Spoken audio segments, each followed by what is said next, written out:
Discussion around the unique mental health challenges faced by the Black community due to systemic racism, discrimination, and cultural barriers to access and care. Systemic racism casts its long shadow over the lives of Black people, inflicting profound wounds on our mental health. From the moment a Black person enters the world, they are thrust into a society where the color of their skin becomes a defining factor in their experiences, shaping perceptions, our opportunities or lack thereof, and our overall well-being. The effects of systemic racism on the mental health of Black people are in many cases extremely tragic. The constant exposure to discrimination, prejudice, microaggressions creates toxic environments and unsafe spaces that attack self-worth, self-belonging, and psychological well-being. It becomes a heavy burden to carry and one that weighs down the spirit and can easily diminish hopes and dreams. Finding the privilege to prioritize mental health can be extremely challenging due to these systemic barriers and lack of access to care. And Black people face disparities and other obstacles that cause them to shelve their health. Throughout their lives, many Black people face these barriers that impede their access to quality education, healthcare, housing, employment opportunities, and wealth building. These systemic inequities compound feelings of frustration, anger, and powerlessness, as many Black people and families find themselves trapped in cycles of disinclusion and limited upward mobility.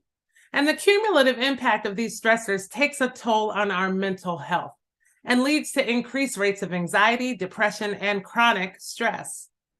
Systemic racism impact on the mental health of Black people is a painful reality, and it demands urgent attention and dismantling.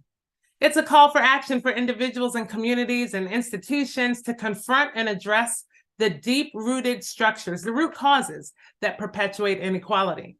And only through our efforts, increased understanding, empathy, and justice can we create a world where positive mental health and mental health treatment are accessible and where every single individual is free to thrive and be successful.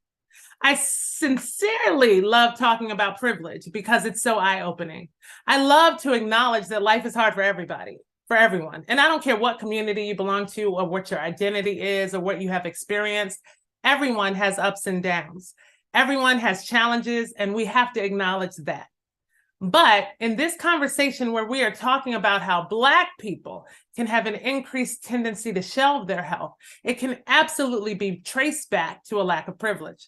There has to be an acknowledgement of the additional crises that Black communities specifically experience that disrupt their ability and their privilege to prioritize their overall health and their mental health. When we look at the past few years, all of us have lived through this global pandemic, and I would assert that it's been difficult for everyone, right? But for Black people living with the barriers created by systemic racism, in addition to the pandemic, we've had to deal with significant economic crises in our communities. Whether people have lost their jobs, whether they were already underemployed, they've had situations maintaining income, or their income levels have decreased because of societal changes. Many people, even affluent people, have suffered greatly over the past few years. Where economic disparity and a racial wealth gap already existed for the Black community, though, this time has been especially hard. On top of that, for those who have dealt with racial injustice that has taken such a toll on our society and has worsened during the same time span, imagine throwing that stress on top of an already compromised situation.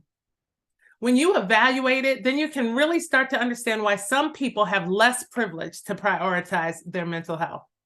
Visiting a healthcare provider requires a great degree of vulnerability. Specifically, seeking mental health support can put you in a position to have to share intimately personal details and traumas.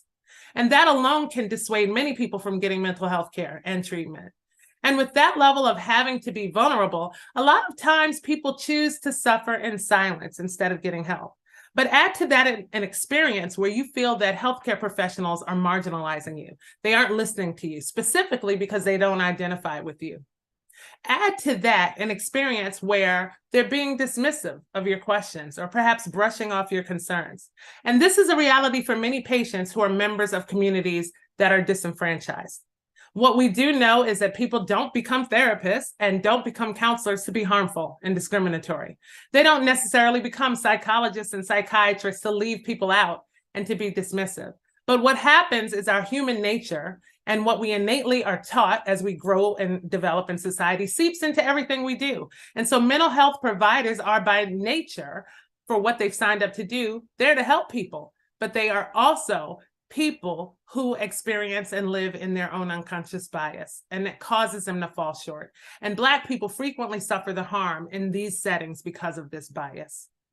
Then there are also stigmas in communities of color that lead patients away from mental health care and to choose between faith and care. And most of us in the Black community can acknowledge that there's a tradition that if something's horribly wrong in your life, that you, your family, and your friends, and the people in your community will tell you to pray about it. And it's been very difficult in our community over the years to create an understanding that you can both pray and seek help, and they're not mutually exclusive. Additionally, culturally, we're not always willing to share publicly what we believe should stay within the walls of our family homes. I can remember a time in my own experience where I was struggling to deal with my parents' divorce. And prior to walking into the therapy session, my mother looked at me and said, "Don't you tell this woman any of our business." Many patients of color also suffer in silence, and many equate the need for mental health care and mental health support with weakness or emasculation.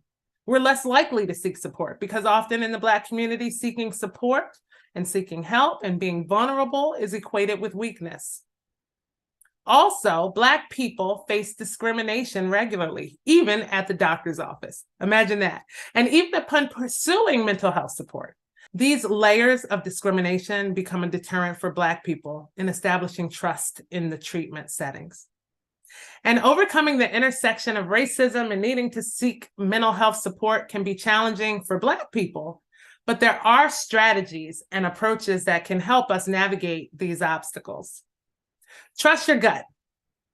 That's the number one rule. If it doesn't feel right, and this is for anyone, whether it's an equity issue or you're just a patient who seeks out mental health support and you don't feel quite right or comfortable, trust your gut.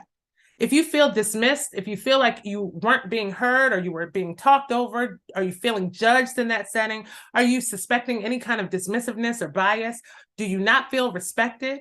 Don't hesitate. Move on to someone else. It is very important that as you seek the support you need, you're in an environment where you feel comfortable and where you feel that it is a good fit.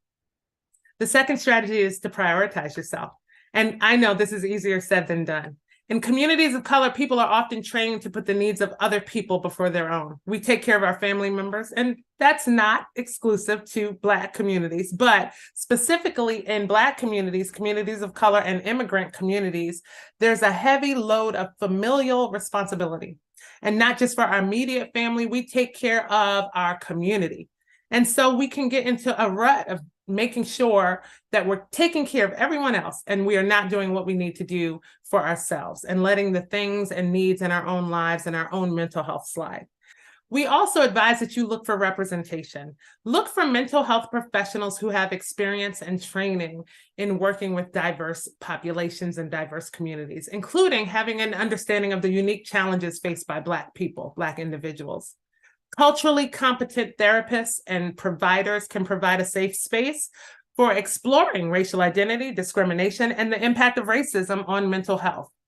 The ultimate goal is to get the best possible healthcare and outcome for your condition, of course, regardless of anyone's race, ethnicity, or any other identity. It really shouldn't matter where you go or who you see, but the goal is to get the best health outcome. And with where we are as a society, it is completely okay that you do what makes you feel most comfortable. And in that case, for a Black person, a person of color, that might include considering the benefits of same race or same ethnicity support. You can also build a supportive network, connect with others who've had similar experiences, and share the sense of understanding and empathy in your own community. Seek out organizations and support groups or online forums that provide spaces specifically for Black people to come together, share their stories, and support each other. Building a supportive network can provide a sense of validation, empowerment, and collective healing. We want to advocate speaking out, sharing experiences of racism and the impact that it has on your mental health. Speak out about it to raise awareness so that we can combat the stigma that exists around getting mental health care and support in the Black community. We want to seek mental health support and also realize and acknowledge that it requires a courageous step toward well-being. It's okay to not be okay. And Black people living in America have plenty of reasons to not be okay. So while systemic racism presents significant challenges, it's essential to remember that there are professionals, resources, and communities available to support and uplift Black people on their mental health journeys and to help us prioritize and step into our privilege to seek out mental health support.